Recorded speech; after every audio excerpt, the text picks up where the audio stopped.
What up, Dokkanners? The Part 1 celebration is effectively over when it comes to the Frieza Dokkan Festival campaign. So, when are we going to be getting Part 2? At this point, players have already finished everything. Players are probably a little bit bored, which I completely understand. There's not a whole lot to do in the game right now, so when is Part 2 going to be starting? In this video, we will be going through the dates and how things played out last year at the same time, and we will use that as basically an indicator for how things are going to be happening this year. The reason why we can do that is simply because of how the road to the global JP unification has gone.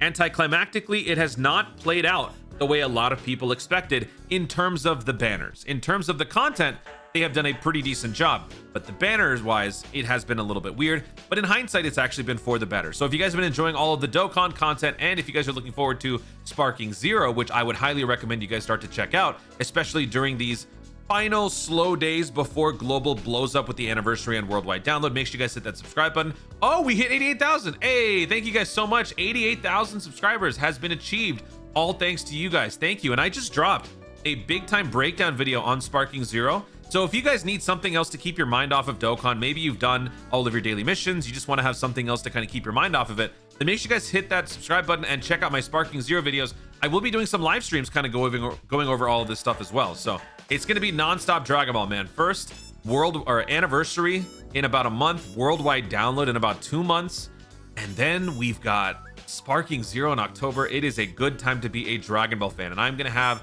all of that covered and then some on the channel. Make sure you guys subscribe today. So looking at my usual timeline, this is often what I come back to every single celebration. I usually have in the timestamps previous year dates as sort of a bookmark, because typically Dokkan should just follow the same blueprint as the years past. This year, a lot of people were expecting things to be shifted. For example, at this juncture, given that global is so close to anniversary and worldwide download, assuming worldwide download is when the unification would take place, global still being behind banners would make for a very inconvenient catch-up phase. A lot of cramming that would need to happen. So a lot of people, myself included, thought that in a interval where you would fit 3 banners, instead 5 banners would be crammed in. Instead, they have decided to keep things the same. Instead, they would accelerate the content, not the banners per se, and I guess the banners will sort of just fall into place. So when we hit that point of no return, whenever that is, if let's just say unification takes place, worldwide download, and global is still behind by 3 banners, then for 3 separate instances, this is my new working theory, for 3 separate instances, JP will have certain banners drop where a new character is showing up and a returning character shows up for the first time since their initial release. However, on the global side, for those few instances, it will be new character A, which is the main headliner, and then also new character B, which is returning for JP, but returning for the first time on global, showing up for the first time on global.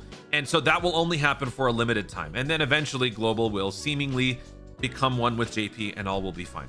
If that visualization makes sense, great. If it doesn't, I'll try to elaborate a little bit more using the Frieza banner as an example. The Frieza banner, the way I look at this is Frieza, they were nice enough to have global replace the Ginyu with the Super Saiyan Trunks. So let's just say, for example, the Tanabata celebration coming up for JP is going to be Blue Kaioken Goku, LR, and then their Carnival Part 2 will be LR Hito, okay? And let's just say the Blue Kaioken Goku has a banner unit who is Bergamo. Whatever, okay? Let's just say. So there are 3 characters that are going to be dropping while global is in the 9th anniversary that global will not get. Those characters would typically return or show up on global in the November slot for the thank you celebration. That happens after the first Dokkan Festival passed worldwide. This right here would be the thank you celebration. But since global is now in line with JP, we will bypass the thank you celebration and we will simply have the same celebrations as JP, experiencing new Dokkan festivals, new luxury units, new whatevers. And then when JP gets the Blue Kaioken Goku, Bergamo, and Hit units returning for the first time, that will be the time that global gets them for the first time, on top of whatever newer character is actually headlining that celebration. So that very weird, unorthodox situation will take place maybe 3 or 4 times, depending on how many banners global is behind when we hit that point of unification. By the time we get to here, we will be behind on the trap celebration we will be behind on the Part 2 LR, whatever that Rose Part 2 LR is, and then the Tanabata Part 1, Part 2. So not too many, but for those few banners, Global will have a better deal, because on those banners, whatever the featured characters are, Global will have some of them replaced with other characters, ergo the Frieza banner. So they were willing to swap out AGL Ginyu for the Trunks.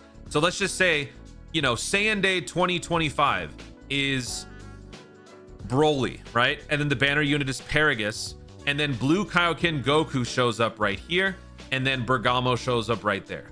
Banner units wouldn't typically show up, but for those rare instances that Global is trying to catch up, it will. So hopefully that makes sense. If it doesn't, it's not a big deal. It's just a theory that I have. It's just a game theory. So what do I know, right? Anyway, when is Part 2 going to start? Part 2 is going to start June 19th. How do I know this? Two reasons. Number one, it happened last year. But number two, and more importantly, if we look at the Dragonstone sales in the game, or in the campaign details, it shows you. So this is a great indicator for when new celebrations start. For those of you who are always wanting to ask during live streams and stuff, hey Toon, when is the next celebration going to start? You can always check stone sales, and more often than not, you will be right as far as when the next celebration starts.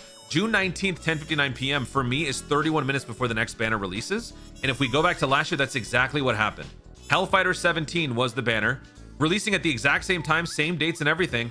Banner ends June 19th, 10:59. That's exactly what happened with Frieza. Yeah, that's what's going to happen with Frieza. June 19th, 10:59. And then the next day... Oh, wait, that's the countdown campaign. Oops. This is the Super Boo banner. This dropped on June 19th at 11:30 p.m. So there you go. Stone sales corroborate it. The Dokkan Festival dates corroborate it. So that's basically all you need to know. What is the banner going to be? It's going to be Ginyu, based on just what's been happening. Like I just said, Global is taking it the conservative approach in terms of banner releases. The content has been accelerated. And in terms of content, what I would expect to drop during the Ginyu celebration is whatever JP got during the Ginyu celebration. We will probably maybe see a Super EZA. Maybe they decide to drop the Gotenks Super EZA during the Ginyu celebration. It does work because special pose. So we'll get all those special pose characters also receiving their EZAs.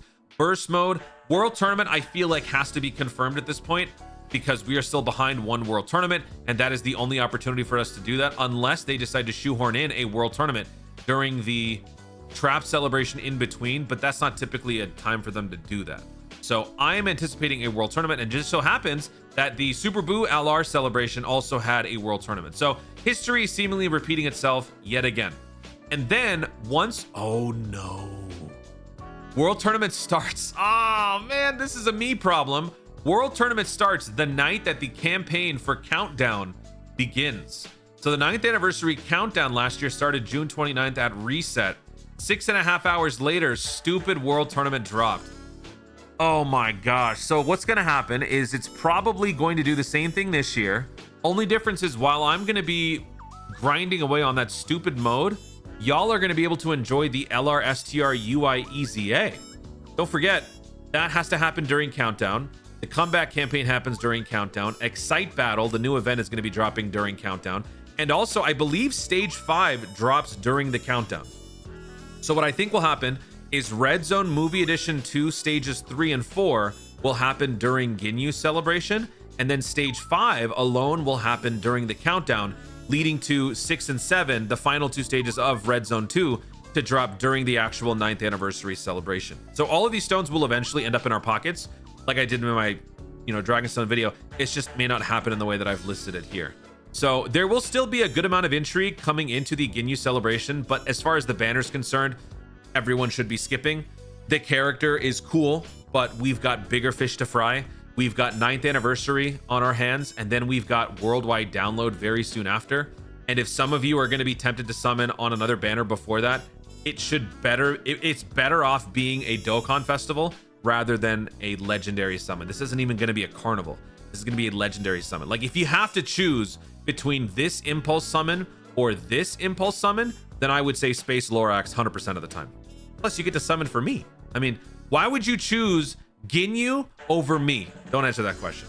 All right. So there you have it. Looking at the Twitter details for the release, for the for the LR Super Boo, the animations and the character details all dropped the day before, so midnight on June 18th. So about a day and a half before we got the details. So for those of you who want to see the animations, hear the dub and all that stuff, you're gonna have to wait for about another 4 to 5 days, depending on when I'm dropping this video. So yeah, global is going a little bit slow. Things are a little bit calm, but like I said, things are gonna pick up. And so they are giving us this opportunity to not feel tempted. To channel this boredom for the force of good. Don't summon, do your daily missions. If there's anything else that you could be doing in the meantime, do that. Maybe pre-farm some characters, pre-farm some medals if you so choose. Check out some of my 9th anniversary prep videos. I've done a ton of videos already. There will be plenty more between now and the start of 9 year. There's a lot of stuff that can be done that's not exactly as flashy as summoning. But if you do that, you will be in a much better spot going into the celebration moving forward. Guys, thank you so much for watching. If you enjoyed the video, be sure to leave a like down below. Let me know in the comments your thoughts on the state of global right now. Are you happy that things are a little bit slow, allowing you to just take a step back, not feel too tempted to summon or do anything crazy? Or would you prefer that there is constantly something to do? Would you rather prefer that banners are constantly tempting you or things like that? Let me know your thoughts overall. What are you most looking forward to in the 9th anniversary in terms of, you know, the banners or the content? Let me know all that stuff. And also let me know if you guys are excited for Sparking Zero in the comments down below. Also be sure to subscribe for more dope content in the future and click the notification bell so that you let YouTube know you're going to see more of my stuff. Do it. Thanks again. Stay tuned and remember to Dokkan responsibly.